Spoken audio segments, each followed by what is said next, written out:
It's a tremendous pleasure to be able to introduce today's exciting event on Professor and Dean Juan Du's award-winning book, The Shenzhen Experiment, the story of China's instant city, and today's presentation, which is titled 1,000 Years of China's Instant City. I'll introduce Professor Du as well as our panelists after making the land acknowledgement. We wish to acknowledge the land on which the University of Toronto operates and has been the people who have been living on the University of Toronto's land for thousands of years. It's been the traditional land of the Huron-Wendat, the Haudenosaunee, the Seneca, and the Mississaugas of the Credit. Today, this land is still the home to many indigenous people across Turtle Island, and we're grateful to have the opportunity to work on this land. This gratitude and its analytical implications extend to how we can think about the contributions of Professor Du's book, as her research is relevant to many of the facets of thinking transnationally about indigeneity, land claims, and the politics of development. And as the book's description tells us, it unravels the myth of Shenzhen, showing how the miracle of its development depended on indigenous villagers and migrant workers, as much as on policymakers and central planners. Two specific notes of gratitude are also important here, in addition to thanking our speakers. First, Dr. Bharat Punjabi, a lecturer at the Asian Institute and a fellow at the Global Cities Institute in Toronto. He's one of today's commentators and a moderator of our event. And this seed for this event was planted by Dr. Punjabi, who wanted to offer deeper insights into the Shenzhen experiment for his students in his Asian Cities course. And I'd like to extend wholehearted thanks to Dr. Punjabi to him for both that, as well as his dedicated and excellent teaching of core courses at the Asian Institute over many years. Second, we're deeply thankful to the Asian Institute's extraordinarily professional team of staff people, notably Nina Boric and Dasha Kuznetsova, for all they do to make this event and so many others run so effectively and with such care. So our speakers today are first Dr. Juan Du, who's the Dean and a professor at the University of Toronto's John H. Daniels Faculty of Architecture, Landscape and Design. Dr. Du has previously taught architecture and urban design at the University of Hong Kong and the Massachusetts Institute of Technology. Her research and writings have been published in Asia, Europe, and the US, and she's a recognized scholar on China's rapid urbanization. Her works have been featured by international journals and public media.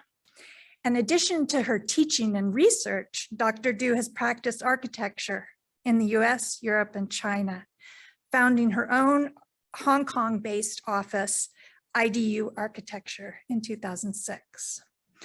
Through research and design projects, she regularly collaborates with various community stakeholders to understand and improve the urban and architectural qualities of housing conditions and informal communities. Dr. Du holds a doctorate from ETH Zurich, an MA in architecture from Princeton University, and a Bachelor of Design in Architecture from the University of Florida.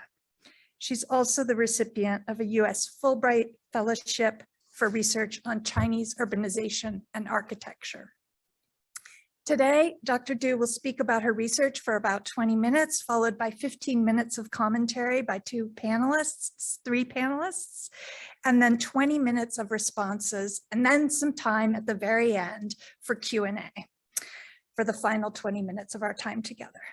So I'd like to introduce our commentators today, in addition to Dr. Bharat Punjabi, whom I've just introduced. Dr. Joseph Huang, who's the Vice President International and Professor of Political Science, as well as the Roz and Ralph Halbert Professor of Innovation at the Munk School of Global Affairs and Public Policy here at the University of Toronto. And Dr. Karen Chappell, the Director of the School of Cities and Professor and colleague in the Department of Geography and Planning. Thank you very much for joining us to offer your thoughts on this book today, all of our panelists, and I invite you to join me in welcoming Professor Juan Du.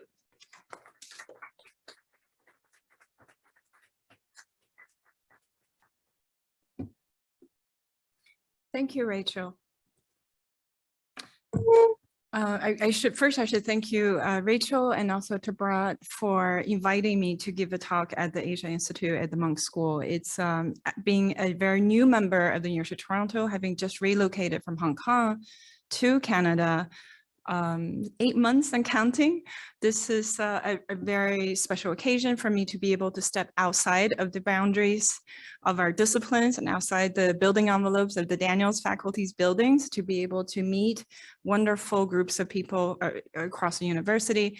I was able, I don't know where Dasha is. I also want to thank Dasha for organizing this, and she has coordinated with our communications team, and I was really glad to see that both the in-person audience, and I believe there's almost 200 online registered audience as well, that the attendees come from across the campus, of course, a lot in architecture, in arts and science, but also engineering, various backgrounds and faculties on all levels, from undergraduate to graduate students and our course professors. So I really want to thank you, the audience, for showing interest in my work and for showing interest in a very, I think, quite a remarkable city that I hope to be able to share with you about. I also want to thank Professor Joseph Huang and Professor Karen Chabot for joining me today. I have not spoken with them about their opinions of the book. I look forward to a lively discussion and debate, especially Joe, who is also a seasoned researcher on some of the similar topics that is covered in the book as well. So with that, I'll go ahead and start. Do I share?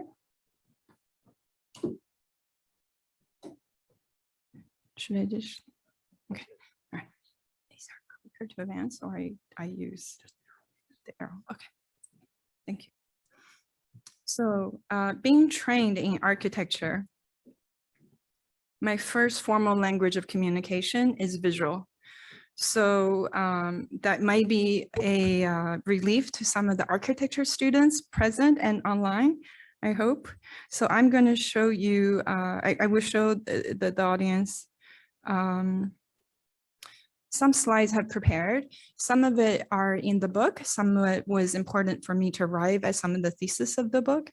I'll try to keep within the time, but if not, I'll still try to stop, and perhaps in my response to Joe and Karen, I will continue to show some more. So we'll see how long, where this would take us. So first, to position us a little bit, we're in Toronto, and I constantly had to remind myself that while I was raised in China and the United States, and this is very much coming back to Canada, it's a homecoming coming back to North America. But having worked in Asia for 20 years, I find myself in the past few months that I had to remind myself that it's good to give a context to the audience. Probably not to the professors and research at the Asian Institute, but maybe to the majority of the audience, to give a little bit context. So I thought something by a quick comparison of Shenzhen to a city everyone who's familiar with urban history knows quite well, Chicago. Chicago was really called the Miracle City and the Miracle Modern City because of its explosive population growth going in from 1870 of 300,000. By 1900, it had reached just over 1 million. And this was unprecedented at the time. And it was very much, it has since then go on to reach, by 1950s, already over 3 million. So Chicago is very often utilized both in popular media and in literature as a reference for instant, miraculous modern city. And I just want to be able to compare that with Shenzhen very quickly. That Shenzhen in 1980 had a population of about 300,000. And by 2010, which is about in the span of 30 years, it reached around 12 million. And by 2020 is 20 million. So this type of explosive population growth is not only unprecedented in China, in Asia, also it's unprecedented in recorded human history. at that, as we know. So with that, I do want to give a bit of a humble note to say that I do not see myself as someone who knows everything about a city of 20 million, especially a city that is still in its growth period. So that means that what I'm taking from it are very subjective, I would say. And the reason why I wrote the book is because I found that there was so much assumed objectivity when it comes to people, literature, books, politicians, scholars speaking about Shenzhen, that it was just assumed that it was just a one-liner. And that is very much related to this image of a modern city full of skyscrapers, really having a face of modernity within the Chinese context, but also in Asia context. However, my first experiences of Shenzhen also led me to these type of neighborhoods. They have a strange name, perhaps from a North American context. They're called urban villages. I know they look probably urban to you. They probably do not look like any village you might have imagined. But when you get into the alleyways of the urban villages, the scenes are like this. And this is very much not in the popular and generalized understanding of the city of Shenzhen, because the city is also dominated with motorways, and it was planned, in fact, as a city for the car, but the city did not grow according to planning, I would argue, and that's why I find this is an interesting story to tell.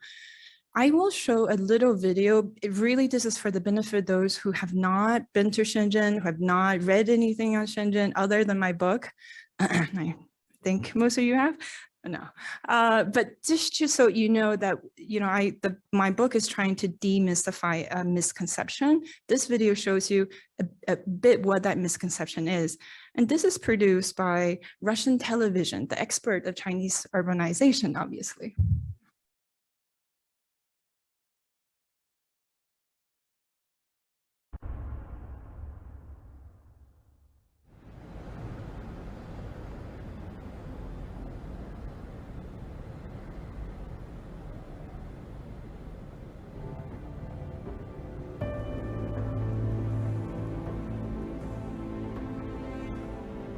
They have a saying in China: to see the country's past, go to Beijing.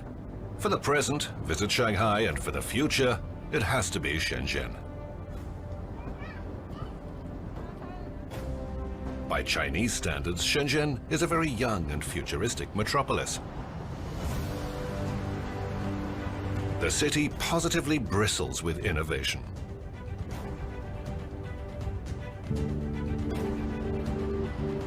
Just 50 years ago, it was nothing but a tiny fishing village, but today, hundreds of skyscrapers dominate the skyline. Whole video is on YouTube. But essentially that is, and it is such a stunningly convincing story, and it is true. So what I'm here to tell you, that every image you see and every unbelievable numbers, whether it's GDP, the number of high tech, the number of new technology that's been invented in Shenzhen, the number of people, the number of migrants, those are all true. But there's also other things that's been overlooked.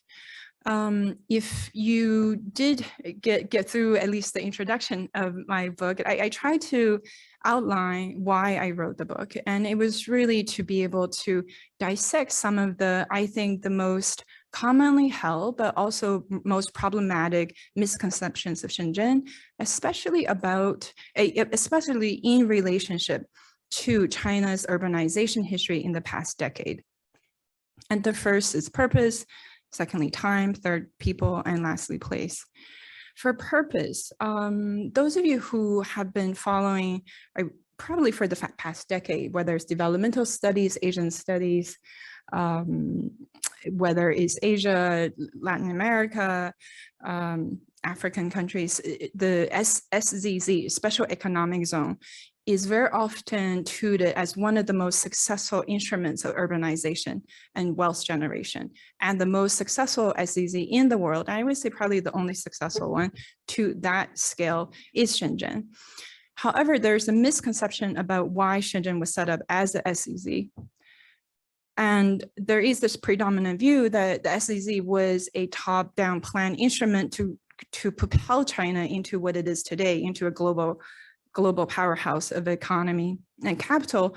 But Shenzhen in 1978, just before it became a city, was a rural town just bordering Hong Kong. This is the image of Luohu village, Luohu border point, and just across the river on one side is the rural townships of Bao'an County. And on the other side is Hong Kong. So it was chosen for that site to be made into a city precisely in order to experiment at the time what was not happening elsewhere in China. What was not happening elsewhere in China is that there was stagnant economy. Not only did people not have enough jobs, people didn't have enough food. It was a very dire situation in China in the 1960s and 70s. So the purpose to create SEZ, the purpose to create the city was really not necessarily to be wealthy. I would say the purpose was to no longer be poor. And I think that is a very, very important purpose. And because that is very much something that unites every single person, whether they're in Shenzhen or outside of Shenzhen, whether you're a politician or a farmer, this desire to do something different, this desire to try something different, this desire to get the country out of a deep poverty. So Shenzhen Special Economic Zone was created as a buffer zone between the rest of China and Hong Kong. And even by what many have stated as the father of China's reform, he's also called the architect of Shenzhen. Being trained in architecture, I have an issue with that, but however, he definitely was instrumental for launching China's reform. He was definitely instrumental for supporting local initiatives. It was a local proposal in Guangzhou that was brought to his attention to create a special economic zone. It did not, even that concept and the idea did not come from Beijing. Deng Xiaoping was a strong advocate and approved it. And he would go on throughout the rest of his political career in China, really to utilize Shenzhen, I think, as a symbol to convince those who are opposing to reform, to convince those who were afraid that the market economy and everything that was happening in Shenzhen would destroy China. And so Shenzhen became a very important story for Deng. So I would say that Deng himself was probably the first myth maker of Shenzhen. And this is why his legacy is so much intertwined with that of Shenzhen, despite the fact, as I point out to my book, he has only been to Shenzhen twice, each time for less than 4 days. And the first time was 5 years after it was started. There is this misconception of time, as I have shown, that the population did take off and the growth did take off after 1979, after it was set up as a special economic zone and its urbanization process. However, as I try to indicate in the title of this talk, 1,000 Years in China's Instant City, by the way, that would have been the subtitle of my book had I had my way, but the editor at Harvard had a different idea. And they were afraid that 1,000 years would turn people off from reading it. So this is why I try to use this title as much as I can. So that 1,000 years is not a hyperbole. Actually, in the territory that later became Shenzhen, there is over 4,000 years of recorded history, over 2,000 years of political and urban history. So this is a timeline I had done for one of the exhibitions in Shenzhen that tried to outline this very long recorded history of military, commerce, trade, everything. So 1979 is somewhere, can you see my, oh, is there a pointer? No. 1979 is maybe the last inch on the right of this timeline. This is kind of a span of all of the major political events and cultural events, major cultural literary events that has happened in the city. There are paintings and navigation mappings that showed this as an important site of international trade via the South China Sea going back centuries and near a millennium. So it is my argument in the book that without the reform policies and this desire for change, without that being taking place in China in 1978, 79, and for that to continue, Shenzhen would not have been created. However, the success and the way in which Shenzhen developed very much was dependent upon the centuries and millennium of history that was embedded into the human geography, the physical geography, the cultural history, the educational system, the networks that's been set up by people who have farmed and fished and traded in this land for centuries. Without all of that, this miraculous growth would not have happened in the way in which they did. So this is a Qing Dynasty painting of what later became Shenzhen. Again, you can't see my cursor. There's no pointer. No. So the fort city you see to the left side of the image. Okay. Yeah. The fort city you see to the left of the image that was called Nantou capital city.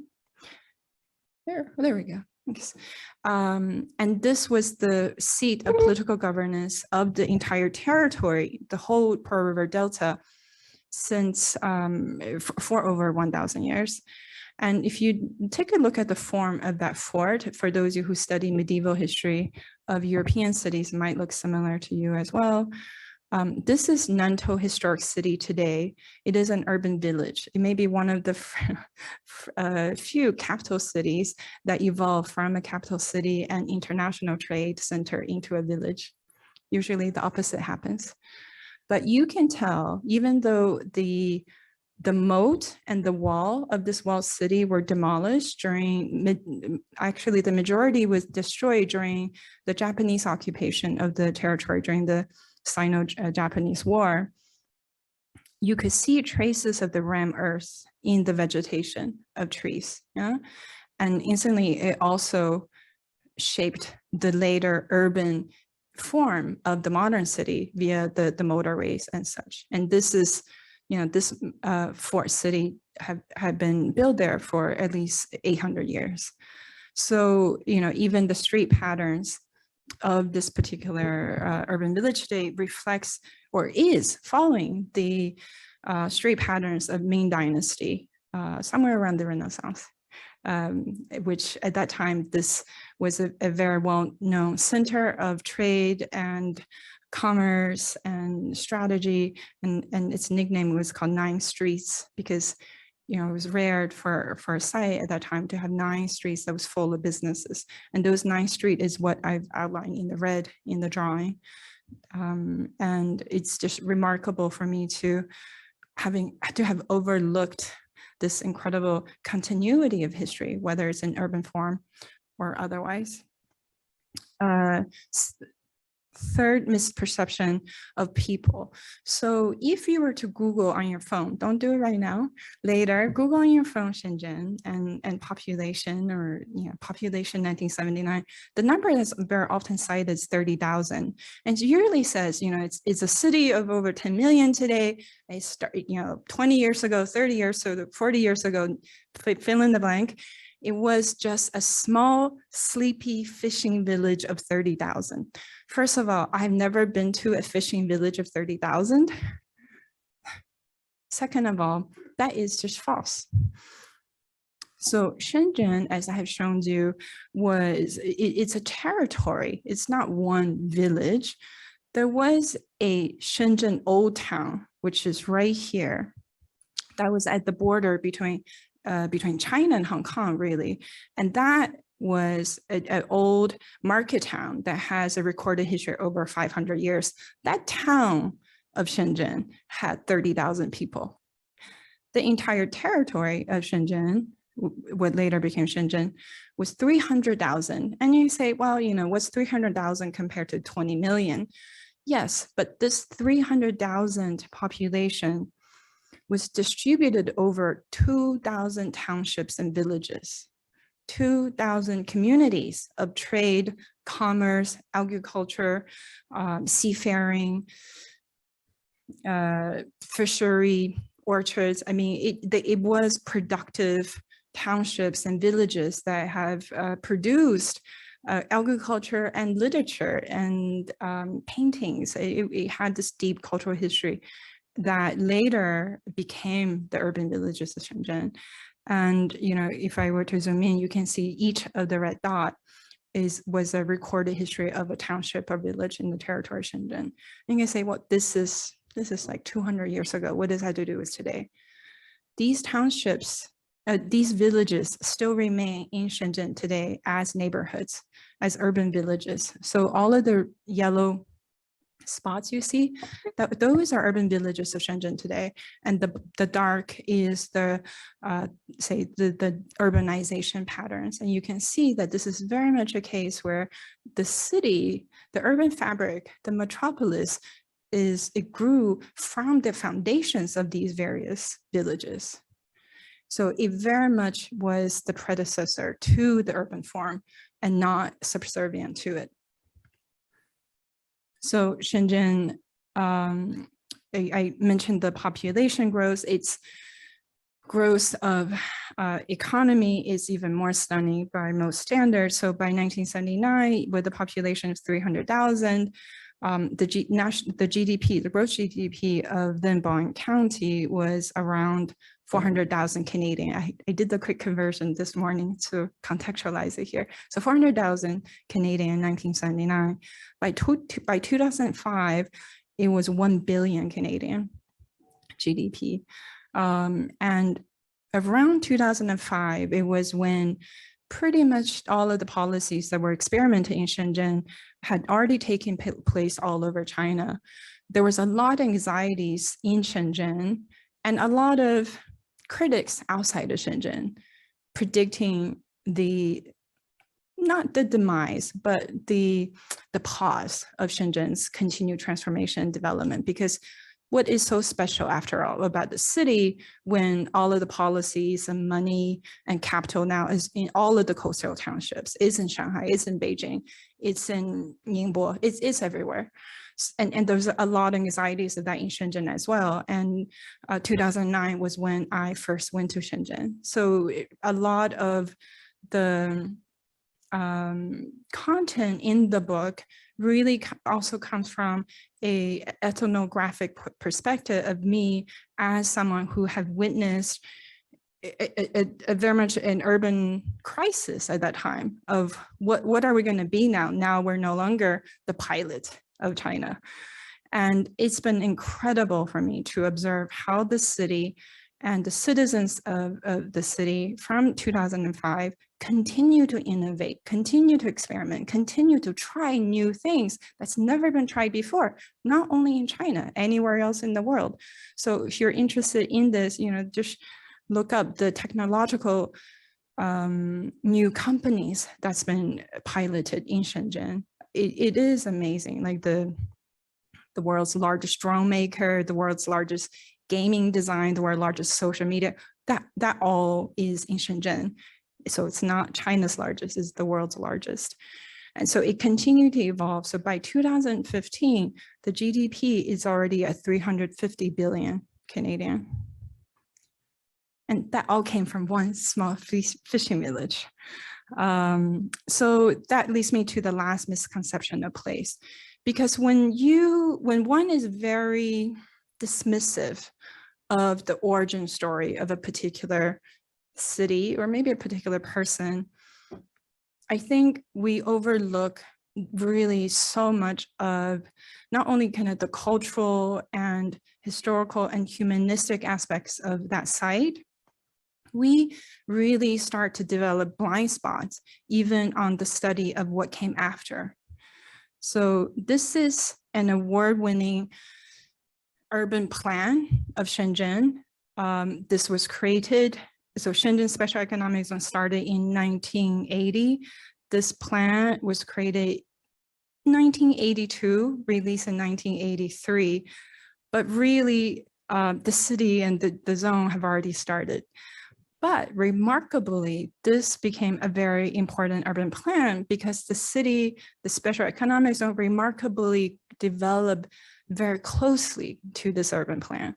So it has been very much celebrated as a successful spatial plan because the city would continue to grow and develop.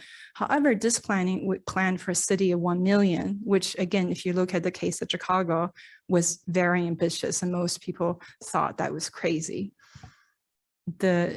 According to this master plan, in the time it predict for city to reach 1 million, which is 10 years, the city reached 10 million, not 1 million. So you can see why this became this miraculous urban plan, right? It not only was it successful, it was successful beyond its planning. That's right. So if you choose to want to believe that, that seems like an interesting myth. So one chapter in my book does try to get into why I think this is overlooking the regional and local geography, the physical geography of the city.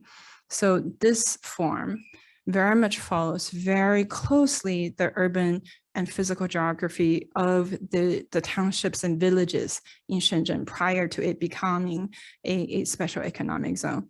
So all of the, for example, all of the greeneries that's been planning in that urban plan, it was existing lychee orchards. All of the yellow sites for residential, it was all of the urban villages.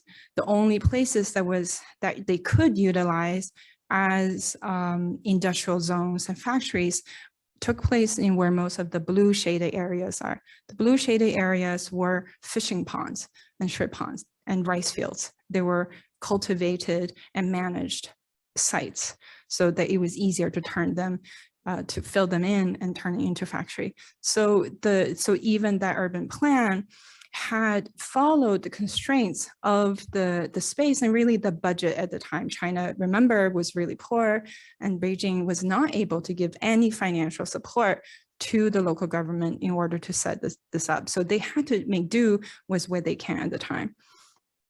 So, this is a photograph of Shenzhen in 1982. By 1982, before the master plan was already officially released, there were all these roads already. There were high rises started to build. And the most dense areas of buildings were these were villages. This is Caiwu village, by the way, in downtown Shenzhen.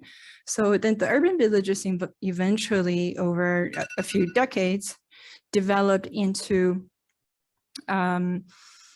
these really rental housing. So each of these small buildings you see is the footprint of an original village house. So when 10 times the amount of people arrived per day into the city to work, there was not enough housing, not enough schools, not enough hospitals, not enough cafeterias to support them. So the original villagers, so that very easily dismissed population of 300,000, they each took it upon their own initiative to be able to build a small investment, really a small building, so that they lived. This is one of the person. He's an original villager. Him and his brother lives on the penthouse of this little building, and he rented the rest of the building. It's this building, by the way. Oh, no, I see it. You don't see it. So he was standing here, in this balcony, looking down, and I was standing at the balcony of his elder brother, taking photograph of him. So each of the house you see, to call them house in the Canadian context may be strange. Each of the small building you see is in fact an investment by an original villager, and it is at the grounds of their village house. So this is how you come to this ending story of the past 40 years, is that you have this incredibly modern city of Shenzhen. It has some of China's most innovative architecture, airports, shopping facilities, luxury hotels, and office buildings. However, it still have all of these urban villages providing what is very important for any city, and that is affordable housing. So in Shenzhen today, a city of 20 million, 10,000 people still lives in these tenement buildings built by the villagers, 1 out of every 2. If that did not exist, if these urban villages were not available for either a 16-year-old village boy coming to Shenzhen or a young PhD doctoral student when she tried to find a job in the city, they would not have been able to get their foot into the door to be able to survive and to be able to contribute to the city. So I'm ending this part on two slides. The reason why, as I continue the research and writing the book, I did feel a bit, the burden on my shoulders a bit heavier and heavier, because I originally had just wanted to tell a version of Shenzhen's history that I did not see in any publications or any media. But as I researched more and wrote more, I start to see these myths are not just problematic for Shenzhen, they're problematic for the rest of China and for the world. Because if we believe entirely the misconceptions that Shenzhen has become to be, it's become the symbol of the success of authoritarian governance, cultural disruptions between old and new, exclusive communities, right? The luxury office parks and housing, top-down planning, whether that is political or spatial, controlled economy, and urban-rural divide. As in we hear about cities in China, we hear about villages in China. It seems that the two are two completely opposite entities. And I would say what makes China so interesting today is that there is an absolute rural-urban continuum.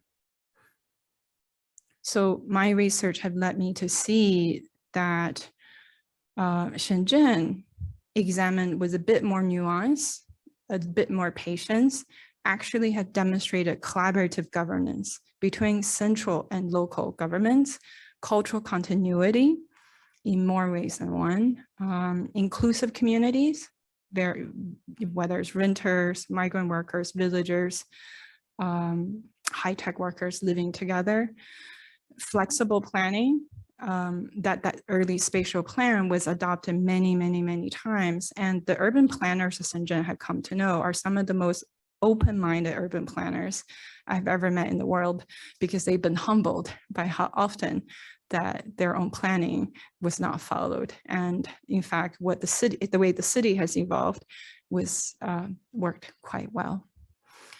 Informal economy. So much of the success of Shenzhen's economy and the contribution actually to that GDP came from small businesses and informal businesses. And as I mentioned, the rural-urban continuum. So I'm going to stop right there. I have a few more slides that shows some of the methodologies of research and writing, but I suspect that might come in some of the Q&A or the panel discussions. Thank you very much.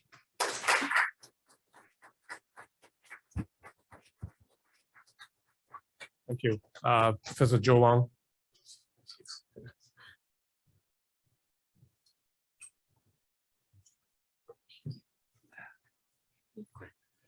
Thanks so much. Let me begin by thanking the Asian Institute for hosting this event. Actually, let me begin by saying this is the first live in-person event that I've been able to speak at in over 2 years. And I can't tell you how excited I am and just how energizing it is to actually have real live people in the same room. And it's something that I think just energizes the entire panel. Second thing, I just want to thank the Asian Institute for convening this. Actually, Juan and I had a conversation before you came to U of T. I think I was trying to convince you to come to U of T. And one of the things, one of the things she pointed out, she said, tell me a little bit about the Asian Institute. The Asian Institute is at the Monk School, and it's a place where we bring together scholars from across the entire university community. So what I think we're seeing here right now actually is truly emblematic of what the Asian Institute is all about, having colleagues from architecture, from the School of Cities, from the Asian Institute itself, and of course, someone like myself who's from political science. It really is a bringing together of different communities from across the university, and I'm incredibly grateful for the continued leadership of Rachel and others who are able to construct these kinds of conversations that are frankly so rare at a university as large as ours. Let me just say from the outset as well, in terms of the book, this is an extraordinarily beautifully written book. It's one of those books where you can, you sit down and you start reading. I was reading the galleys, so I didn't even have the tactile feel of a book and its binding. I was flipping pages, and it's got a beautiful cover too. I didn't have any of that, but I was just completely engrossed by the prose, by the analysis, the rich detail. It's just extraordinary. And I was also engrossed because the very thesis of the book is something that, and what Juan is trying to explode for us is something that I think in many ways as a political scientist, I'm probably guilty of. The book is really, I can't overstate just how powerful the symbol and the myth and the narrative of Shenzhen is. I was actually, I was looking at a book that a colleague of mine, Dan Slater, and I actually have coming out this year. And I looked up 1992 in Southern Tour, right, in the book. And I refer to it as an instant city. I refer to it as a model. We use it as shorthand, to connote things like political reform. Deng Xiaoping does his great Southern Tour in 1992. That's shorthand for a kind of political reform, a kind of political economic reform, and so forth. And so in many ways, scholars, including myself, approach the narrative of Shenzhen uncritically. And I think what this book does for us and what Juan does for us is completely problematizes that and lays bare the folly of not only the empirical falsity of that, but also the analytical paucity that comes from that kind of analysis. And so I would encourage you to also read and take very seriously the section on lessons. I'm not sure that you call it lessons, but the last section in the concluding chapter in which Juan brings forth several observations that one can take away from this book.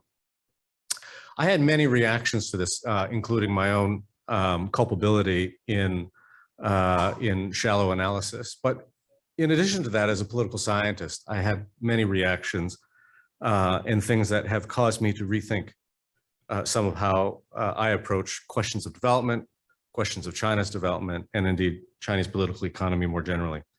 The first thing is that it's really interesting, right? We're talking about a special economic zone. And so there are times where you refer to it as a zone of exception, right? And exceptionalism and distinction and distinctiveness and so forth. And yet at the same time, the impulse in which Shenzhen is used instrumentally is to duplicate it, is to replicate it, right? Is to think about and distill the lessons from which we can derive a portable model of sorts. So you can see already the tension, right? You have a zone of exception, and at the same time, the impulse as planners, as policymakers, as social scientists, is to think of the portability and duplicability and replicability of the city. I was struck by one of the passages in the book in which Juan describes how Deng Xiaoping, for instance, is standing on a rooftop and sees the entire cityscape. But the sense that you get is he only sees the rooftops. He only sees what's above ground. He only sees really what's highest, what was built the most speedily, the most efficiently, and all of the other things that we associate with Shenzhen. And as a result, misses completely the topography, the unique topography, the cultural geography, the demographic characteristics of the region, and of course, the history as well. When you start thinking about things in the way in which Juan wants us to think about things, it really problematizes our rational planning instinct. And yet, at the same time, and indeed Juan makes this point very clear, the idea of the special economic zone and the replicability of Shenzhen is the basis, in many ways, of China's political economic development strategy. Let's replicate this. Let's make more of them. Let's make more of them inside China. And indeed, in one of the later chapters, let's make more of these as we build our Belt and Road outward and we begin to think about traversing transnational boundaries. We see this in terms of the duplication of science parks. Our colleague Tong Lam, a historian here, has done some wonderfully critical work on the idea of science parks and the duplication of that around the world as well. So the first observation I had then is that you had the sense of a zone that is zoned off from the rest of Chinese society, a place that is sanitized for the kind of experimentation that the regime wants to do. It's zoned off from the vagaries and the impurities of the rural and so forth. And yet at the same time, it's very much zoned into within a very specific historical, social, topographical, and geographical place. The second observation is that the book is not only a very rich description of a specific place, but it's also just an extraordinary exposition of its evolution over time. And the presentation itself is very readable in the sense that it is presented chronologically, but it is not presented as linear. And that's so critical to the way in which I think Juan wants us to read this. And when you start thinking of a story that's told chronologically but not linear, it completely complicates the notion of progress. The way in which we shorthand oftentimes think of Shenzhen is to track its progress by looking at population or looking at, more often in my world, GDP growth. And that completely obscures what's actually happening on the ground and what's happening and unfolding over time. It is not a linear story of progress at all, but it's a layered story. And I didn't really know how else to tell it, but it's a layered story in which you are seeing the topsy-turvy nature of Chinese political economic reform as experienced by not only the country and not only a city, but what's also so captivating about the book, through the stories of individuals. And these individuals actually are the experience through which then you understand or you begin to appreciate what Juan describes as a system that is, quote, complex and inscrutable, right? And indeed, as she describes these things and the way in which the layers, you know, 2 steps forward in the sort of typical notion of progress, 1 step back, loads of contradictions, loads of tensions and so forth unfolding over time, it becomes very clearly unclear. What's also really critical is, and what I love as a political scientist who thinks about this a lot, is the realm of the informality. This is a story, again, standing atop the rooftop, you will see buildings, you will see regulations in building height and action. But it's only when you get to the ground level that you begin to see the kinds of informal networks and the informality of what really undergirds the city. So much so, and I think this is really interesting, is that you actually tell stories of the informal and how the formal is desperately trying to catch up and is oftentimes late or oftentimes retrospectively and retroactively trying to create regulations around a phenomenon that's already zoomed ahead. It reminds me a lot of, for instance, some of the work that colleagues of mine and I did on economic development in Taiwan and the importance of the curb market.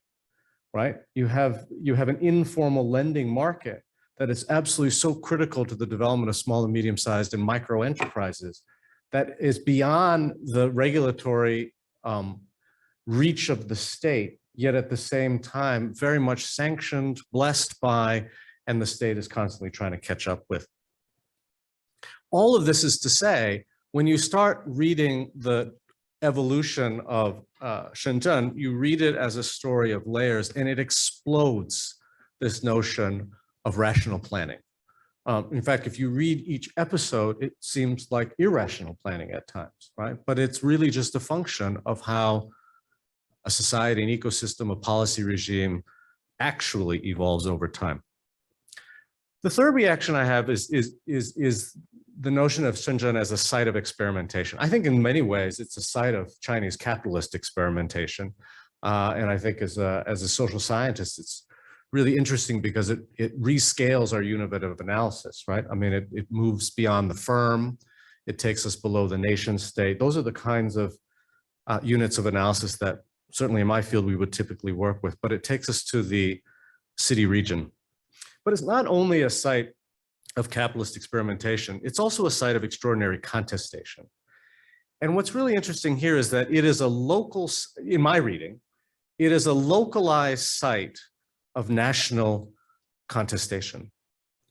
I mean, one of the things that we often forget, again, when we think of shorthand ways of understanding China, we think of 1979 as being a pivotal moment. We think of 89 as another pivotal moment.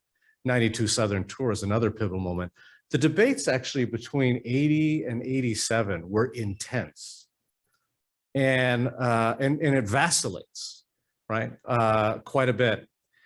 And we see the debate playing out in Shenzhen. Shenzhen is the material, the raw material for this debate. The reform pivot in 1984, the growing unrest that we see in 1986 that eventually spills over into protest movements around China, including in Beijing. Of course, 1989. 1990 to 92 is a period of tremendous austerity. Then you have the injection of Deng Xiaoping in 92, and then you have the opening up and the reforms after that in 1993. The debates that were occurring in Beijing at the time between Chen Yun and Zhao Ziyang were being played out in Shenzhen. So what we have then, and I'll just finish off by saying, by just capturing what I thought was really exciting about this book, is it's really a multi-scalar take on a particular city. It takes us through stories of individuals, and they're really captivating. I mean, they really are captivating. I actually did Google searches on some of them afterwards because I really did want to know about the poet, for instance, and so on. It takes us through those stories of individuals and scales up to a story about a city and a city region and its evolution over time. And I would say as well, it scales up to the level of the nation, right? It really does provide a reflection of China, China's development. And in many ways, it portends, not in the Russian production view of the future of China, but it portends for us the ways in which we instrumentally mythologize a place can play out. And indeed, it can mask some really deep structural inequalities. It can mask certain vagaries that would love to be solved. But it also, I think, obliterates what is a very indigenous history that's increasingly lost to this totalizing narrative. So anyway, if it isn't clear already, I think it's a terrific book. You should read it. It's fantastic. Congratulations, Juan, and welcome again to U of T.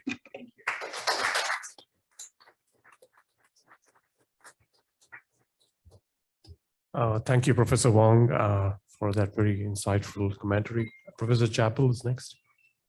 Thank you. That was 2 hard acts to follow now. So first of all, I'm so grateful that you invited me to come. This is a really wonderful book. My closest analogy to this book is a book about Chicago, actually, which was ironic that you brought up Chicago, because Nature's Metropolis by William Cronin, historian, has this way of connecting the development of Chicago to the surrounding region. And I see it's in the lineage of that book and other wonderful books that are looking at this continuum of rural and urban. These are books that explore the city's rural origins, the synergies between the rural and urban, but also the people, the very people and the very places that then shape what the city becomes. This is also a book that you just can't put down. So Juan keeps us engaged, I think, by focusing on the individual stories that illustrate how urban development is unfolding. There are songs and poems throughout this whole book. And at the School Cities, we're thinking a lot about knowledge mobilization right now. So as I was reading, I was thinking about the explainer video we could do on your book. Just come back to us later. And this would be songs and poems. And there's so much material. In fact, I thought you would play the spring song because it comes up so much. Maybe you have it. Oh, okay, too bad. Maybe in the Q&A. So third, this is really an extraordinary work of research. It has extraordinary breadth and extraordinary depth. And so I'm really curious how you actually did this. And maybe you can tell me sometime over wine or something, how when you were having a senior administrative position and a professor with a studio, you can write a book like this. So, Juan in this book is a historian. She's a geographer. She's an anthropologist. She's a comp lit professor. She's a political scientist and an economic development specialist too. So great book. I'd like to highlight 3 themes that struck me as particularly powerful and important when we're thinking about cities and urban studies. The first is the role of narrative in elevating the city. And this, Joe already touched on this. So the idea of Shenzhen as the instant city. Of course, narrative, this narrative in particular was serving a purpose for the People's Republic, serving a purpose to push special economic zones forward. But what's interesting to me as an urbanist is it gives us an urban example of the use of misinformation and propaganda, things we associate with China and Russia, but really are on the rise throughout all democracies today. So very important lessons. Also, in this narrative, I'm sensing the kind of Western bias of so much of our urban planning history. So part of the reason that Shenzhen gets called the instant city, it gets the instant city moniker, is that from the West, it looks like China's urbanization appeared overnight. And no, that's not really so. That's what Juan tells us. The Shenzhen Experiment is the product of layers and layers of actions. It's self-motivated village entities that come together. It takes place in a particular location. That location drives the choice of Shenzhen as the economic zone. The culture is shaping it throughout, the leadership, the community capacity, the coalitions that get built, all of this complexity is there. And so it is indeed not an instant city. It is a lot of hard work that goes into it. So that's the first theme, is narrative. The second is just the very idea of urban complexity and how organic urban growth often is. So it shouldn't really come as a surprise that Shenzhen doesn't necessarily follow its master plans. So actually most plans never get followed. Most plans never get built. Even the most famous ones like the Burnham Plan for Chicago had only a few key elements implemented. And Juan makes that clear in this book. There's a myth, though. There's a myth of all-powerful central planning in China that plops down the shiny towers in a rural fishing village. That myth is causing us to ignore what came before. It's making us forget about the path dependency of Shenzhen and the path dependency of its growth from what was there historically. And one of the most wonderful things that Juan reminds us of is that it comes down to people and place. It's ultimately about individual values, individual visions, how individuals organize collectively, and how the geography of the places they live in and the meanings that they ascribe to that geography, how those then shape human settlements. That's a really important reminder, people. So Juan starts the book by stumbling on a night market. I love this story. I love the night markets. It really brings the book to life instantly. It reminded me of wandering around Taipei at night. It's a reminder of the surprises that big cities offer, that mix of the old and the new. It's a reminder of the incredible complexity of cities and the critical role of local knowledge in navigating cities. And we can even see this right now if we're thinking about Ukraine, right? What we're seeing in Ukraine is that local knowledge can win out. It's very hard to conduct urban warfare because of the complexity of cities. So that's why we see bombing instead. So Juan's work is also a simple reminder of the universal laws of urban economics. Okay, if you own land near the center, you're going to reap a windfall as it develops. there's a nail house story. You'll have to read the book, sorry. The nail house is really fascinating. The houses that remain as the towers go up around them. And you can all think of those examples. They're all right here in downtown Toronto. You can see many examples of the holdouts. I remember one in Lower Manhattan on West Street near Chambers, where an artist held out for 40 years as Battery Park City got developed. So there's an important lesson here, though, about how urban economics plays out. And Juan has two cases that she puts in contrasting chapters of different districts. There's Huang Village and there's Baishizhou. And that comparison is really beautiful. Huang basically becomes part of the Shenzhen myth, but Baishizhou doesn't get to form its own collective shareholding company because of various kinds of institutional complications. And this has really important lessons for global cities around the world, trying to figure out how to build cities that are equitable and inclusive. Because even if you own the land, or if you've been there for hundreds of years, if the right institutions are not in place, if the right relationships are not in place, you will be pushed out. So another economic development lesson is about the role of endogenous development. And so this is why, I teach normally economic development classes. And so I would use this as an economic development textbook in my class.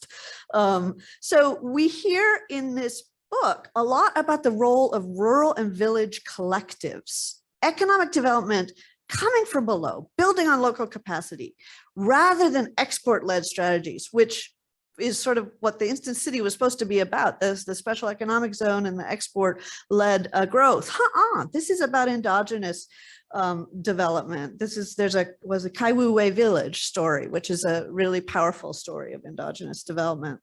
So some of these lessons are hard to adopt in other places. I love the story of the second wife village. Now that is a great example of endogenous development. Have a second wife, park her over there, and then they'll spend a lot of money locally, and the place will grow. But that's kind of hard to replicate. But still was a great story. So there are also critical lessons about housing that come out of this story of organic growth. And here I couldn't help but think about Toronto, which, like Shenzhen, is a city of migrants. And it's not always credited as being one, but it really is.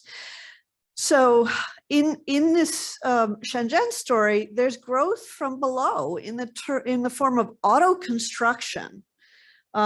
It occurs in the villages where sometimes it occurs in place, sometimes it occurs when we're relocated because their farm gets filled in and taken for factories.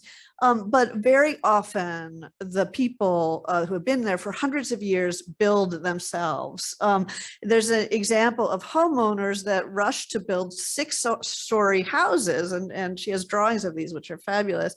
So they basically add the missing middle to the top of their 2-story buildings. And this is really an important lesson for us in Toronto as we think about how are we going to grow denser? How can we do it? And what motivated the owners in Shenzhen? And it helps us really understand the informality that we're seeing all around this region in places like Brampton. And then that gives us ideas about what's possible in terms of housing policy.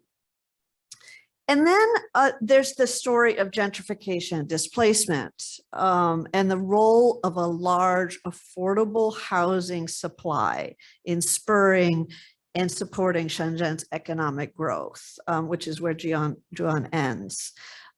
So Juan argues that this is really why Shenzhen was able to become an instant city, was that affordable housing supply that let people get a foot in the city. Affordable housing, even in Toronto, is all around us, but it's largely invisible. It's those little units above the storefronts downtown. And if we don't start highlighting the role of affordable housing in economic growth, we're just going to lose those little stores, those little units to developers trying to make a profit. And finally, the third theme I want to wrap up with is the role of the state. So the state shows up in this story all along for thousands and thousands of years, which itself is a lesson. You know, the state doesn't just show up with Mao, right? There's a story here about the location, the strategic location of Shenzhen, the role in defense, the role as a port, its proximity to Taiwan. So the state is here all along. As an urbanist, what I find really interesting here is the story about the state using the city to validate and spread a national economic policy like the special economic zones. And that's a really powerful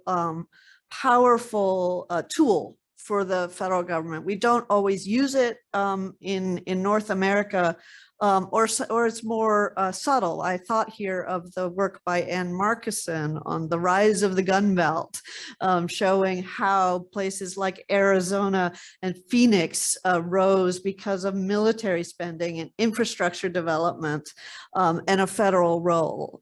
So in the US case, it's often implicit, invisible. Here, it's really quite explicit and powerful. But that doesn't mean, just because the federal government is pushing it forward, it doesn't mean it's replicable. And so Juan shows us and discusses in her conclusion how no other special economic zone has matched this success because Shenzhen is so unique in terms of its geography, its history, its culture, its networks, and so forth. And this is a really important lesson. It's a lesson that we seem to never learn as academics and practitioners. And there's generations of folks now who have tried to replicate Silicon Valley everywhere around the world. We have great economic development successes. That doesn't mean they can be replicated. There really is no recipe. So I'm grateful to Juan for showing us that. Thank you so much.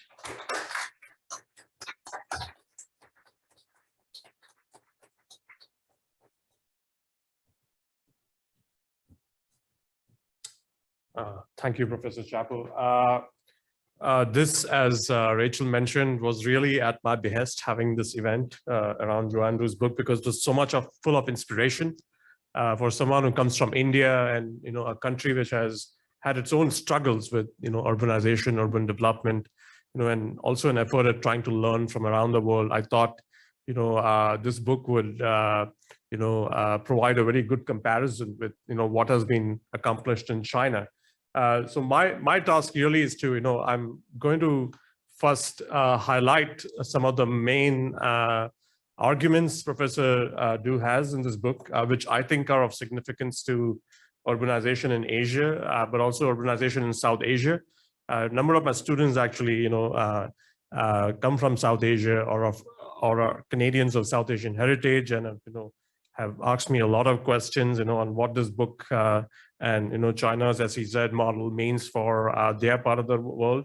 So I thought, you know, just talk about, you know, what we as a class and what we as students of Asian studies, instructors of Asian studies have learned. So I'm just going to read out from, you know, what I've drafted. So please bear with me. Professor Du's book on Shenzhen breaks new ground in our understanding of urbanization in China. It highlights the importance of ethnographic and interdisciplinary scholarship on cities in Asia and provides the reader with a healthy dose of skepticism about, you know, claims on how an urbanization model from one country can be taken and transferred to another. As we find ourselves at the crossroads of a confrontational geopolitics globally and in Asia, the book also helps us grasp the nature of the multifarious challenges facing cities in Asia. I've always begun my teaching of Asian cities by emphasizing the kind of fecundity of the Asian context in new theoretical ideas, be they of Clifford Geertz's conceptualization of the informal sector. W. Arthur Lewis was an economist who, you know, studied Asia and Asian development for a long time and presented the dual sector model, or Terry McGee's Dakota framework.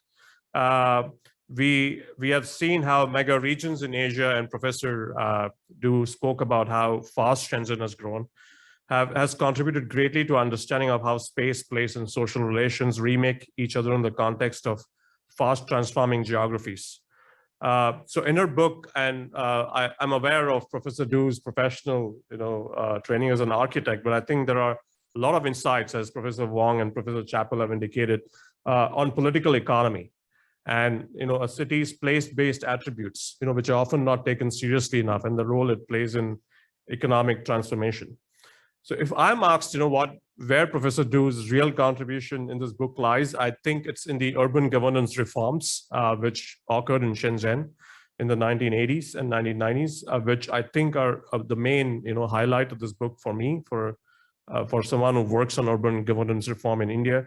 The kind of contrapuntal dance between central and local reform in post-reform China under Deng Xiaoping, and the prudence displayed by his leadership in steering Shenzhen's course within the Communist Party, all point to a vision that the central leadership had in China for its cities. And Professor Du provides us with a lot of clarity on the more than decade-long struggle over the vision, urban vision, in the corridors of power in China. So I also see that, what is very unique about, Shenzhen's experience and the Chinese development experience, and Professor Chappell just spoke about this, is the kind of urban-rural relationship. The great attention, that was given also to rural development, especially by Deng Xiaoping, is also, I think, a very important highlight of the book. One of the things I'm personally struck by is how there was an industrial vision for the city as well, that the city should be a center for manufacturing. And that's something, we haven't been able to see so far in South Asia for various reasons. And, the form and institutional choices made with respect to urban governance and economics ended up providing a workable framework of China's urban future. It's also clear from Professor Du's account, and as Professor Huang and Professor Chappell just spoke about, that this local government had made sufficient allowance for informality, as is documented in the case of local policies in the urban villages. And this really makes for the most interesting reading in your book, both from as students and also as Professor Huang and Professor Chappell have indicated. That how a city like Shenzhen presented a model of how cities and their neighboring rural hinterlands can be governed with little scope for fragmented decision making and governance during a period of spectacular economic growth. And this holds special lessons for cities in other parts of Asia, which struggle with the urban-rural continuum. That doesn't mean there haven't been problems, and Professor Du actually talks about the hukou system and reform within Shenzhen, and China's policies towards rural migrants, and how the city was used as a kind of experiment in trying to further national economic reform. So it's very pertinent to compare China's urban achievements, as highlighted in Professor Du's book, with what has happened in urban India. So the presence of a democratic federal framework in India couldn't compensate for the lack of appreciation within Indian economic reform policies about the place of cities in national economic development. As one of my colleagues, whom I had the pleasure of having here at the Monk School last year for an event, a very well-known Indian economist, Partha Mukhopadhyay, he reminded us, he asked this question, the problem in India is that we are not very clear about why our city is even important. Okay, and greater clarity and answers on this very elementary question could have brought greater benefits to urban policies in India. So while the constitutional federal framework in India provided many opportunities for devolution, these were not followed up by, for those of you who are not familiar with what has happened in the urban context in India, there were a number of policies. A constitutional amendment was passed in 1993 towards decentralizing urban governance, but these were not followed up by state governments, as cities were a state subject.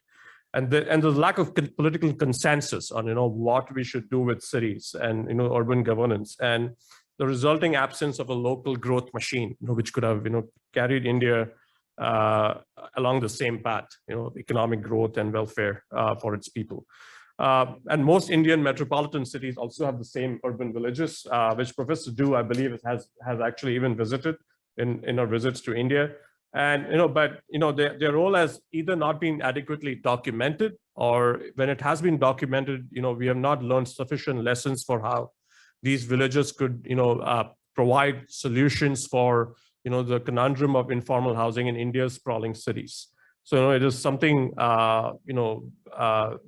which India could actually learn from the Shenzhen experience.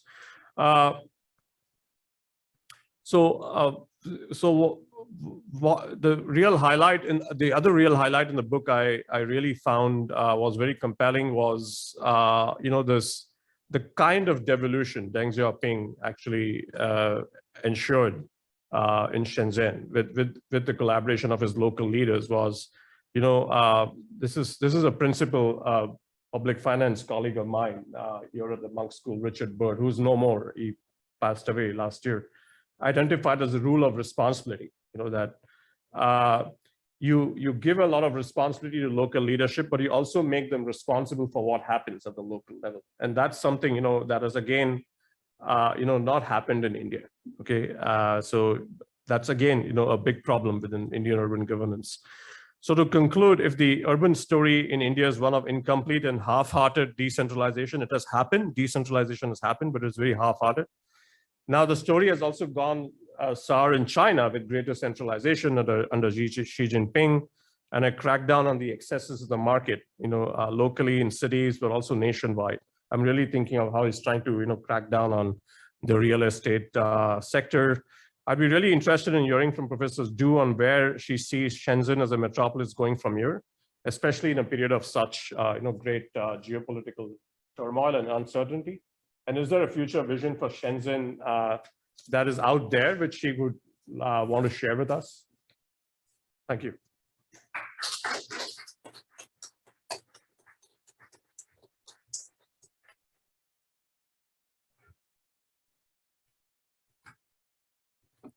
Thank you. I'm overwhelmed with it. You have to remember the book was published at the beginning of COVID, which is what, two and a half years ago.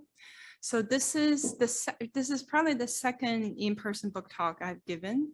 The first one was my farewell lecture at Hong Kong U, which I shared the book. So it's since arriving to Toronto at Daniel's faculty, I've had a big job to do.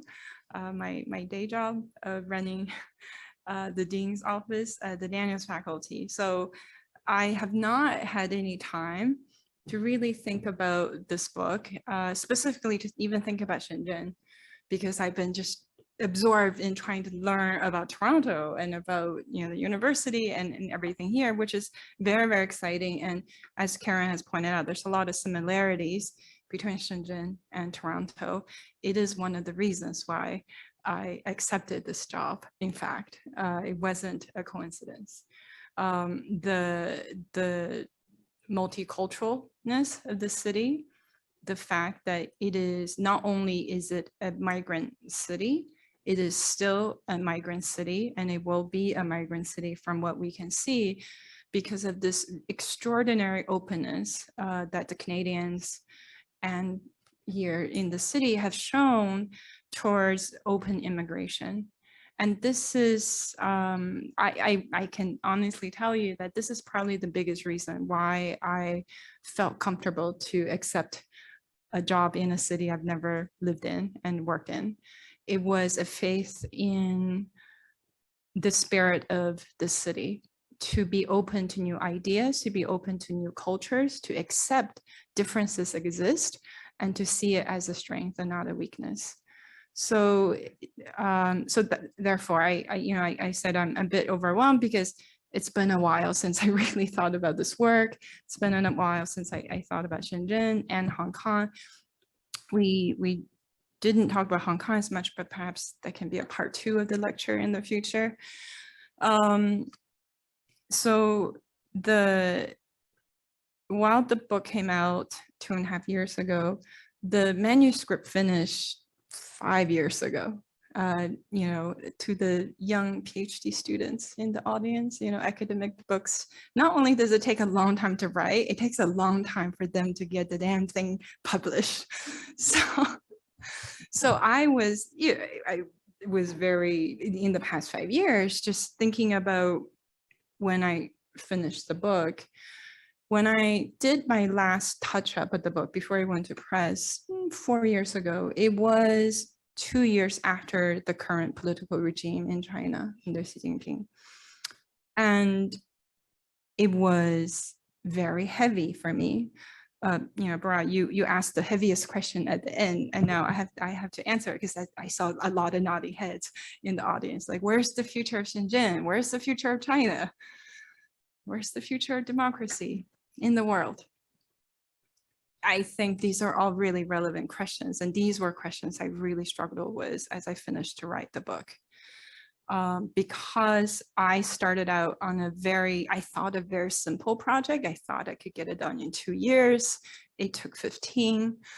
And it was a very simple story. In fact, the last two chapters on urban villages, on Huang village and Baishizhou village, were the first 2 chapters. And the book was going to be just about the architectural, cultural, humanistic aspects of the urban villages. But as I started to trace a bit back into the story of the urban villages, I started to realize that the history of the urban villages is the history of Shenzhen. And the history of Shenzhen is the history of China's reform. And reform in the sense of not only in the past 40 years, reforms in its past 4,000 years. So in one of the chapter 3, Gateway to the South China Sea, where I speak about the debate of salt and iron. I know this is a bit obscure. Please read that if you can. It was a famous debate, and it was held in the courts, and it was held over 1,000 years ago. And it was about the debate between the legalists who championed for the rule of law, and versus the Confucianists who argued for the importance of custom and respect and agricultural as the predominant development model of China, whereas the legalist was about the rule of law, commerce. This is, again, so I want to highlight this. And as I started to, it's not that the book took me 15 years to write, it took me a decade to read everything I felt like I needed to read on political science, geography, environmental history, ethnography, everything, because the city touches upon all of these, architecture and urbanism touches upon all of this. And I felt like in order to do the knowledge justice, in order to do this extraordinary city justice, I needed to be able to understand all of these. So, I would tell you, so this is the table of content for the book. Well, probably the last 4 chapters, right, on Cai Wu, the Nile House, Huang Village, those were going to, that was the book originally. And it was kind of reverse chronological. The rest of the chapters came much later, especially the first 2 chapters. So when I was trying to reorganize the book as a designer, the sequence, the relationship between chapters, there's probably like 100 permutations of how this could have been organized. So Joe mentioned this issue of scale that existed in the book. There's a clue in this, in the way I organize it, and also the way I chose to graphically represent that. So the first 2 chapters, it's part I call national relevance. So that is me trying to utilize the song, the visits I've done to really talk about why Shenzhen is important for China, and to really talk about what happened in China around that time. And that was the most difficult thing for me, because the history of China at that time, the history of China around the turn of the reform between 50s, 60s, 70s, 80, and 90.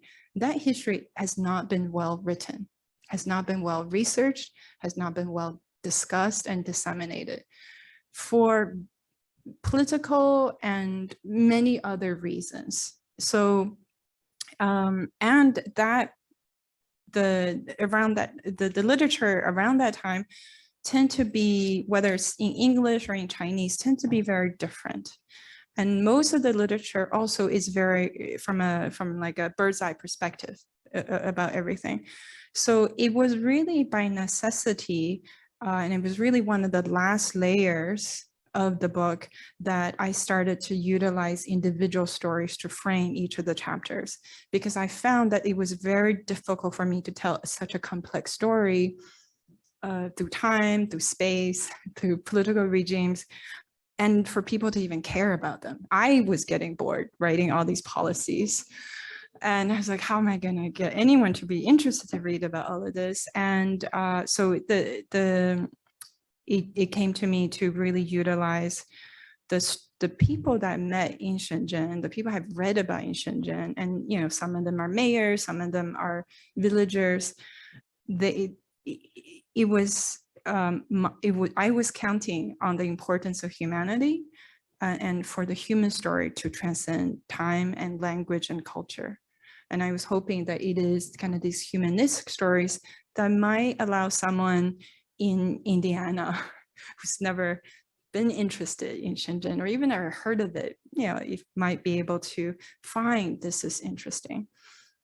So that's part one. And the second, regional history, is kind of spatializing the Pearl River Delta as an important context for Shenzhen and Hong Kong and everything that happened. Then city construction, looking really at the urban infrastructure of Shenzhen, and district transformation on the villages, but really with the equivalent of neighborhoods that you would find in any city. So the book became much bigger and longer and more complex than I had imagined. I had intended it to be. And I often tell my PhD students and younger junior colleagues not to follow my model, because it was career suicide, basically. So it's a miracle that I somehow survived it. So something else I wanted to highlight is that if you look at for the PhD students and for all the students, I'm aware about your students in your course is listening to the lecture online, and Roberto, your students are listening as well, is that one of the unfortunate characteristics of this book is that it does not have a bibliography section. If it did, it would have looked something like this, and it would have been something like 40 pages long. I was asked to either cut out the bibliography or cut out 30,000 words because it got too long. But the blind reviewers asked me to defend everything. I was like, okay, I'll explain longer. So anyways, so if you've written for publication, every word on a page is like blood, sweat, and tears. I just couldn't cut out 30,000 words. It's like, fine, let's take out the bibliography, because you might notice there's like a 40-page notes section. So all of the references and works that I have cited in the book are in the chapter notes already. So the bibliography is a more useful tool for students and researchers. And I apologize, it's not in the book, but if you look carefully at the notes section, or if we did have a bibliography section, it might be clear on something, and this might highlight and indirectly address some of the questions and characteristics both Karen, Barat, and Joe mentioned, of how I was able to provide a narrative, a history, and fields expertise that I'm not trained in, first of all, but also it's such a counter narrative to everything else. Karen, you're right, the ancient city was a Western term that was given to Shenzhen So that's why I had wanted it to be in the book. It's my hidden critique of that. And then China adopted into Chinese and started calling itself an instant city. This is interesting. So when I had to write, when I was working and write, I had to read so much outside of the discipline of architecture in order to fill really the gaps of knowledge I had. And I had to be very careful to keep the notes and bibliography section not to go become like a third of the book. So even though there's 475 citations in the book, this is highly edited already. And I had to be very, very disciplined about only citing, especially the English literature, only citing representative literature and not everything on a particular subject. And I was very heavily criticized during the blind review of the manuscript because one of the reviewers said I didn't know what I was talking about because I missed all of probably his and many other experts' account of the rural history of China.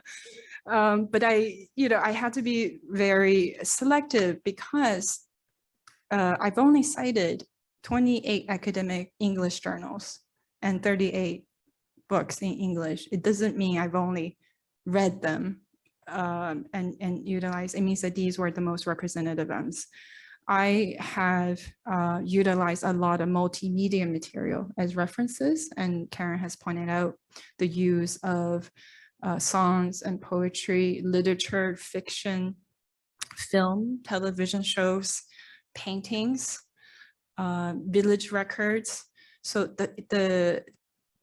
the importance of informality, as all of the panels have raised, became not only a subject, but it became a method for me as well. It became a research method and became a method of design and became a method of thinking, is to say, what can we learn from the informal that does not exist in that does not get told in, especially in academic research, right?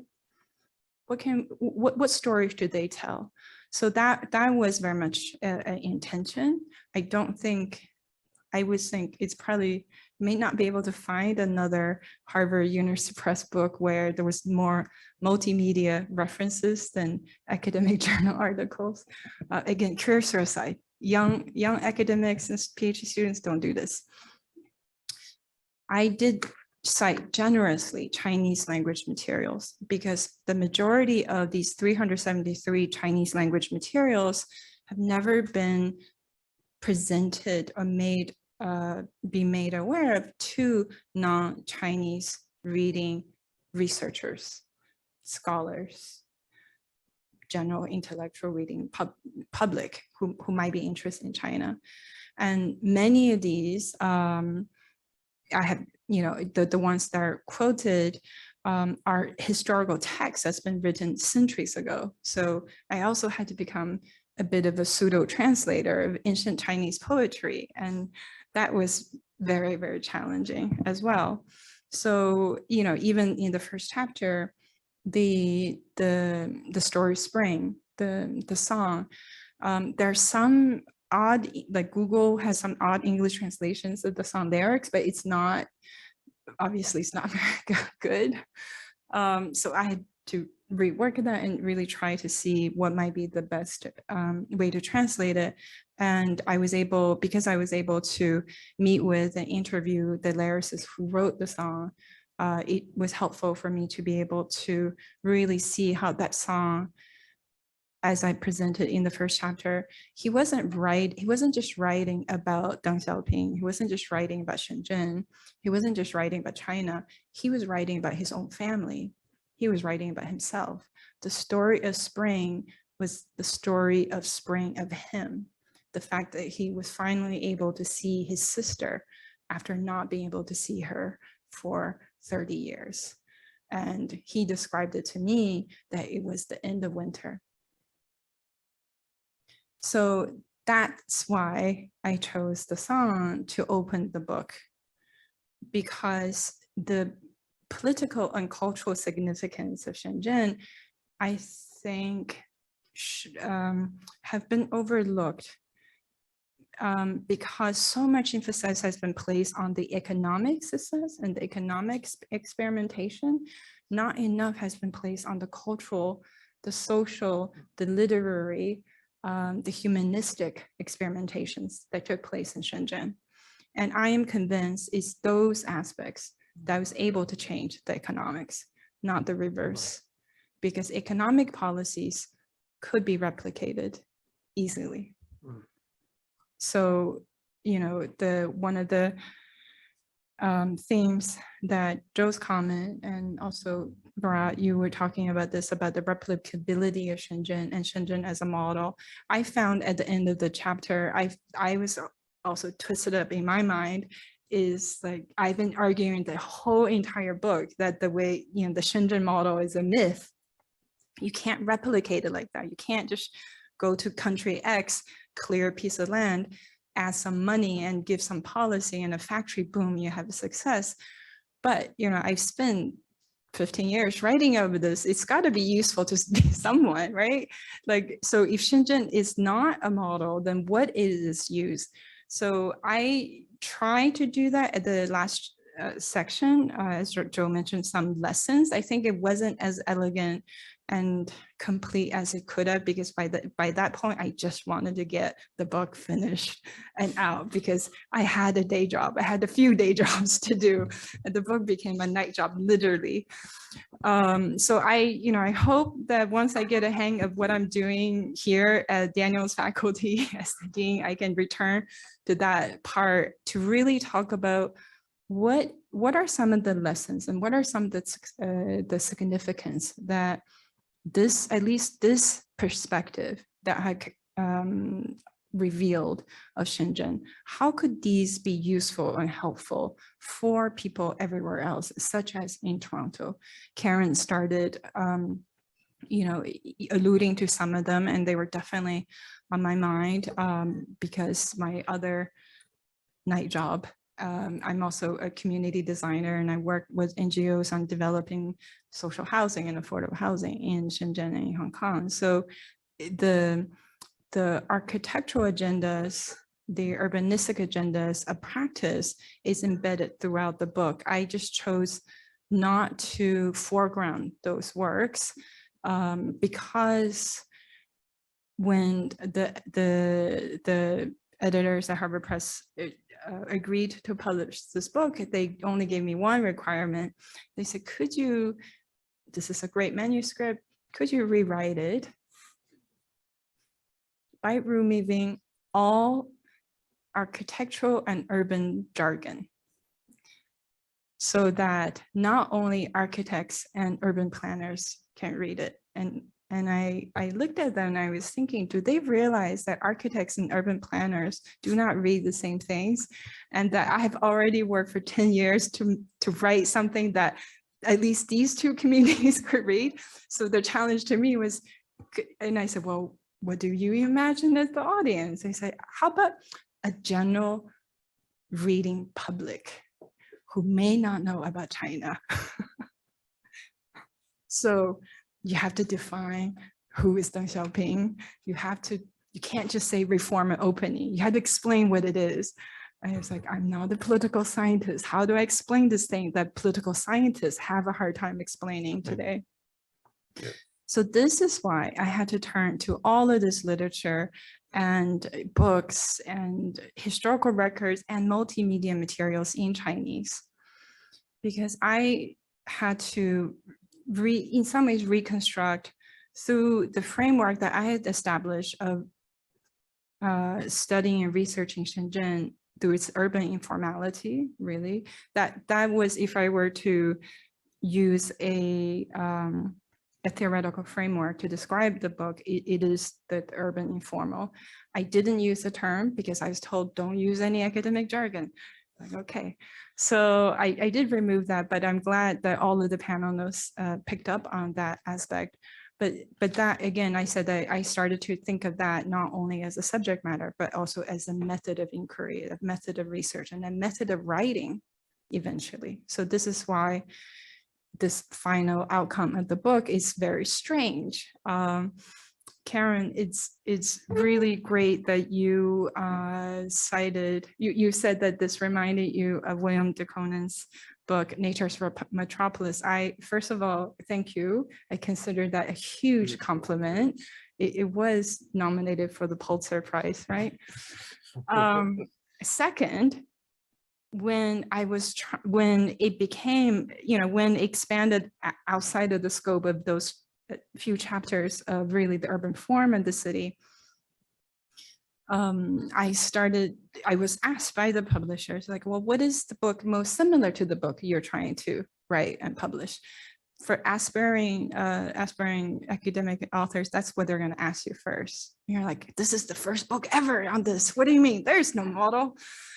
And there was a very hard question. I'm like, there's no model. Shenzhen is not a model. So I started to kind of quickly look through my archive. And because I've been studying cities since I was a graduate student in architecture, I had many, many books that on various cities: Berlin, Chicago, New York, Paris, Bombay. The book that I found to really speak with me the most of the kind of complex layers of nature, geography, economy, cityness was Nature's Metropolis. And it was this book that gave me the courage to keep going, because this book also had a huge notes section. If you look at the book, it's like 1/3 of the book is its notes. It's like, okay, it's okay.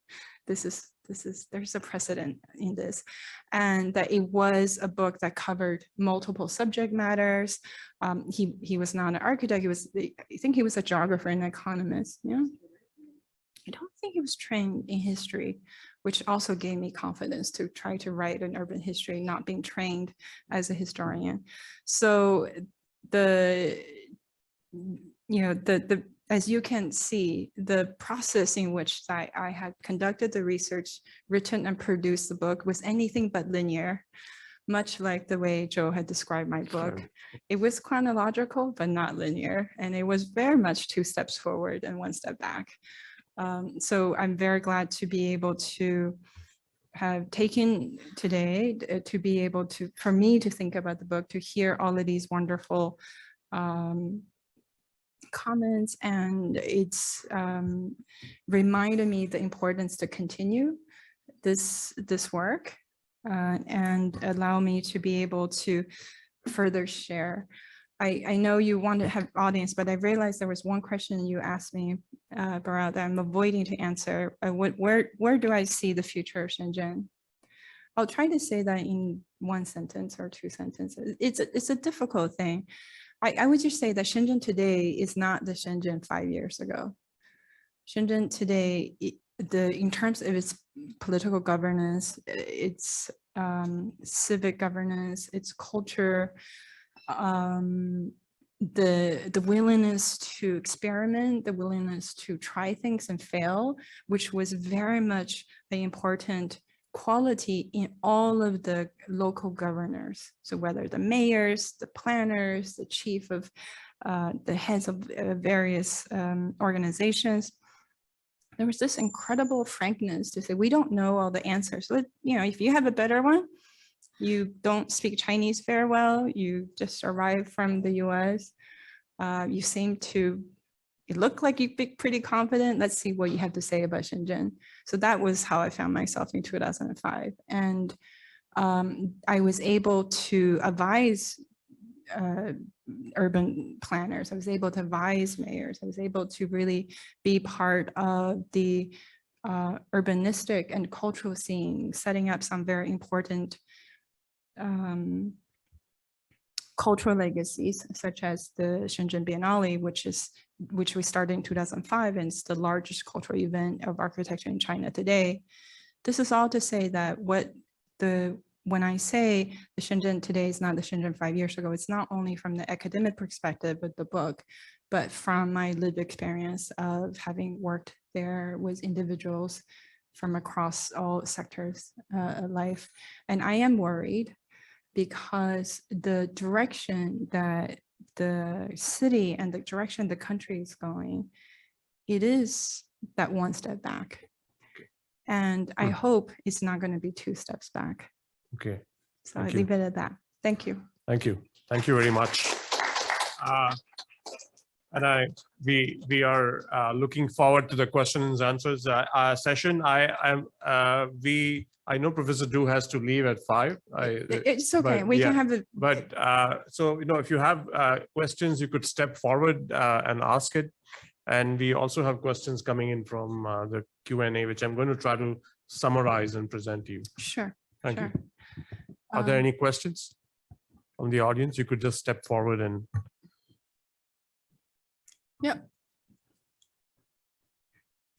This first time I've seen where audience had to step forward. That's nice. Thank you. I must start with how impressed I was by the whole presentation and the Thank fact you. that you wrote such a voluminous book. I have a question about some of the things. The book was supposed to take 2 years, but it took 15. And Shenzhen has changed a lot in the last 5 years as well. So when you were in the process of writing this document, were there times when it felt like what you were reading about Shenzhen was really far from what you were seeing and living through and the changes that the city saw within those 15 years of the writing of the book? Yes. that's it. That's the short answer. Yes, there was. I had a lot of anxiety, and I was made fun of mercilessly by my colleagues at Hong Kong U. Like, you're still working on your book? How long did it take for them to build the city? Not very nice, but it was an encouragement in the sort. I choose to see it as encouragement. So that was a huge challenge. And I think it is a huge challenge for all scholars trying to write about something that's happening now, right? But I would say that was one of the motivations why I wanted to write the book. And I wanted to stop, trust me, I wanted to stop many times because there's like life and other things I had to do.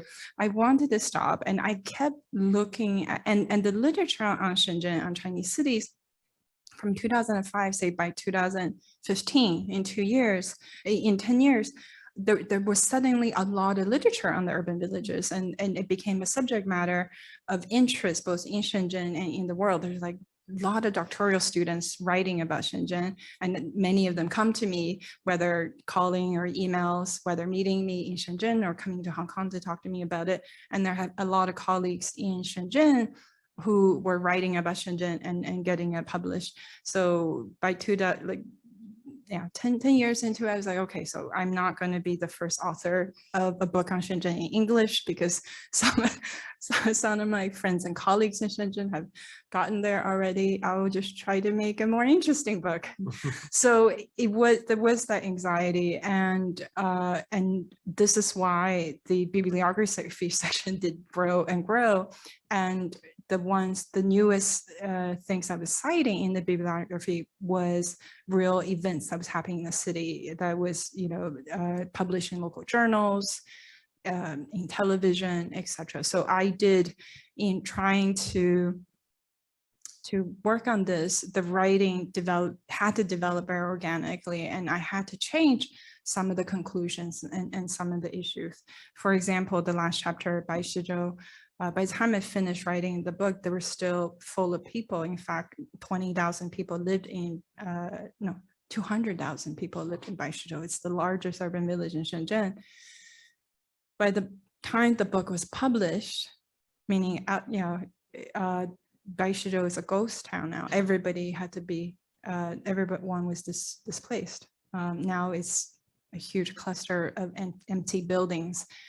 I try to, because you're giving a small window as an author right before you go to press to add something. I did try to add some of that in the last chapter, well, in the last few pages of that chapter, because I did go interview some of the, not just nail house, but nail people, some of the noodle shops and such that I still try to maintain.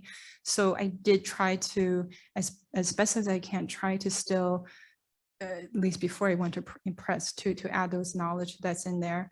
But it's it's probably the reality of the subject matter. But I'm glad to see that even though, so 2022, we're here today, and when I reviewed the book and listened to the comments. I'm glad to see that it's held the test of time. And for that, I have to say I have to be pretty thankful for the editors I worked at Harvard Press when they had asked me to add more context to explain China, to explain Shenzhen, to explain the policies. And when I had this anxiety, I'm like, I have to get this book out. So she said something that she's like, well, we don't publish books that are just going to be relevant for the next 5 years. So don't worry about that. Our books should be classics for at least the next 50 years. And I was like, okay, no pressure. Let me go back to my computer to do this. So this is why I think the importance of these humanistic elements, the cultural elements, the historical elements is important, because those things I think are classics. Yeah. Thank you. Thank you. Thanks. I'm going to try to summarize some of the questions that are coming through the chat function. There are numerous. I'm very grateful to all the attendees who are watching this event online. The questions cross culture and political economy. So I'm going to go to political economy first because these are most easy to summarize. How would you compare the success of Shenzhen to other SEZs, and would you? So there's a question coming from one of my students, Matt, who's asking, what compelled you to write some chapters as stories of individual characters? Did you consider writing the book in comparison between Shenzhen and other SEZs being piloted at the time? The reason I ask this is because you argue Shenzhen is an anomaly among SEZs. And another question coming from Jing, who's also comparing Shenzhen with Yiwu, where he says Yiwu's GDP had a similar exponential upward trajectory, but rather than a sleepy fishing village myth, Yiwu leverages its own origin myth of an entrepreneurial spirit before China's opening up to a market economy. So how do you apply your myth-busting approach to other instance cities in China? Yeah. So this question does come up quite a lot. First of all, I just had this discussion with a young PhD student that comparative studies is extraordinarily difficult to do well because you have to be experts in 2 sites and not 1. So most comparative studies are either really exceptional or very generic. So this is just a word of advice. That is, however, the question of how, I think I did try to address some of this in the ending chapter of the book, where I spoke about how many special economic zones, not only in China, but all around the world. And there are, when Shenzhen was created as a special economic zone in 1980, there was 4 that was created in that same year. And one was just like 50 kilometers away, Zhuhai, right across the border from Macau.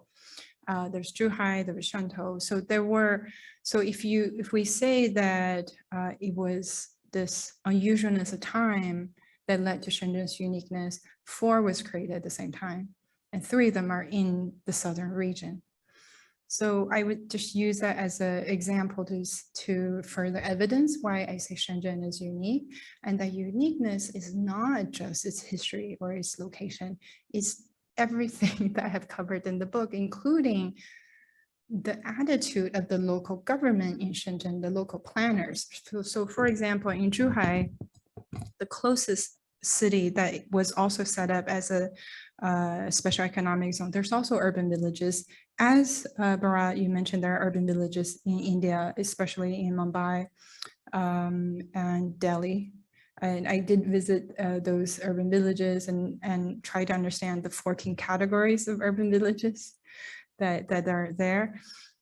One of the main differences between Shenzhen and whether it's the urban villages in Zhuhai or the urban villages in India's metropolises is that due to the uniqueness of history of Shenzhen, the local urban villages and the local urban villagers in Shenzhen were more empowered and giving more freedom and more independence to develop.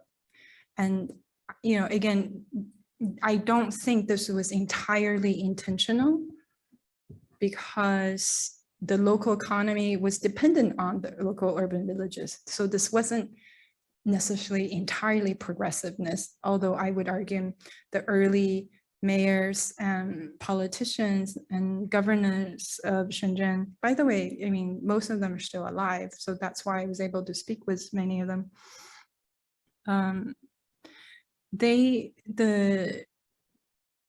There are urban villages all over China. So not only in the special economic zones, but no other city in China have as many population and as many livable and relatively high quality buildings as there are in Shenzhen in the urban villages. So that's just one evidence to tell you that it's not because the villagers in Zhuhai or in Mumbai or in Beijing didn't want to build them. They weren't allowed to, and they were demolished immediately. But for various reasons, I think I try to highlight that somewhat in the book, is that the urban villages in Shenzhen, they were, it's not they were allowed, they're illegal. Most of the urban village buildings that I have shown you that is in the book, they are against regulations, because at first the regulations says you could only be 2 stories. And then when villagers built 4 stories, like you can only be 4 stories. And then when they built a 6 stories, like you can only be 6 stories. So the policy kept making accommodations actually for the urban village buildings. And it was more of political and economic and logistic necessity than benevolence, I would say. So that's just to say that there are, that's why I say the comparative study is very difficult, because you have to generalize so much when you're making that. And so, you know, so I'm making a comparative using one example of the urban villages, you know, and that is useful, right, in some ways to highlight the attitudes and the degree of freedom, or the degree of how much the urban villagers in Shenzhen was able to get away with their illegal structures was one of the uniqueness, and is still one of the uniqueness of Shenzhen. And one can interpret the various causes and the multiple implications of that. Thank you. Thank you.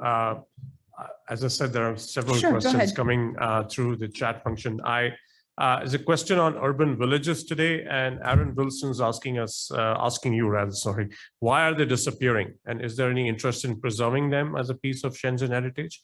He also has a follow-up question on where he's asking you whether, isn't it an advantage for migrants who move into Shenzhen to assume that the city has no history, because it lets them kind of embrace a new identity, a new civic patriotism, and escape some of the stereotypes or trappings of their old hometowns or provinces? The first question, I would ask the student who asked that question to please read the book of why the urban villages are disappearing. Many reasons. The same reasons of gentrification here in Toronto and every city today and in history. It is gentrification, can we say? Because they're perceived as to have very little economic contribution and little real estate value. But from many of the ways in which even the panelists has discussed the political economy of Shenzhen, I would say that the urban villages in existence and where it is actually indirectly generate more economic value, because any type of government will have to spend 10, 20, 30 times amount of the new real estate value that takes its place in order to provide similar quality and volume of affordable housing. So but because of the way that urban economics and real estate works, it doesn't always happen that way.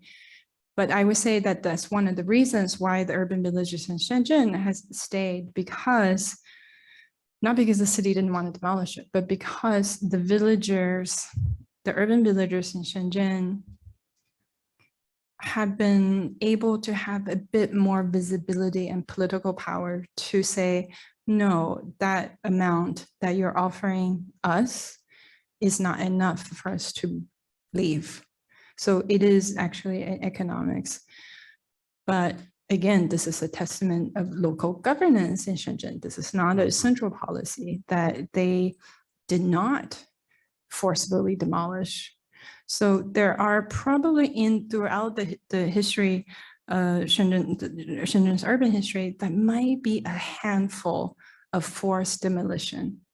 And that's incredible if you think about it's a city, 20 million, in a country that everyone assumes that the government, what the government says, it's going to happen. And again, I'm going to use this as evidence to talk about the uniqueness of Shenzhen, but also to ask everyone to question what you read when it comes to the urban processes of China.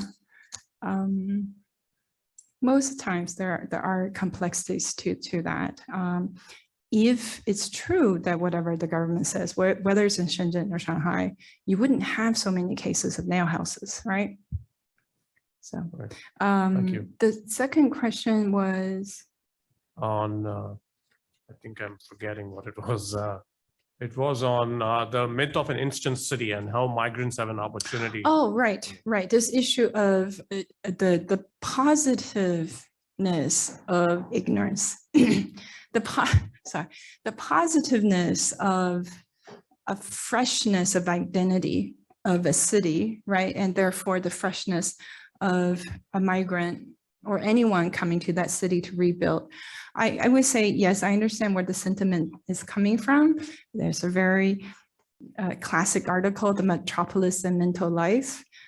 Simmel writes about this, that the earliest modern cities in Europe, the greatest value was that it gave people freedom to reinvent themselves. This, I think he was talking about, I don't remember if he was talking about Berlin or Manchester, but that's the value of cities. It's regardless of where the city is, regardless if it's a city has history or no history, the value of going to an urban site and starting out a new life is extraordinary, because that one can reinvent yourself. The majority of the migrants in Shenzhen, I would say the majority of the people who were born in Shenzhen, especially this generation, they also don't know the history that is in my book, because it's not taught, it's not discussed, it is very heavily kind of overlooked for the political narrative and the economic narrative of otherwise. But I do think that there is great value, whether it's for new immigrants or for those who established Shenzhen as their home, to understand the history that it came from. Because if we don't understand the history, we're going to repeat the same mistakes in it. Yep. Thank you. So on that note, I think I wanted to thank Professor Du again for coming here, introducing her book and listening to all our commentaries and providing answers again, both to us as commentators, but also to the audience, both online and those of you who have come here in person. I also wanted to thank the School of Cities for co-sponsoring this event, and Daniel's faculty as well, and hope this would provide us with an opportunity to do more events together in the future. So again, thank you very much for coming, and all the best.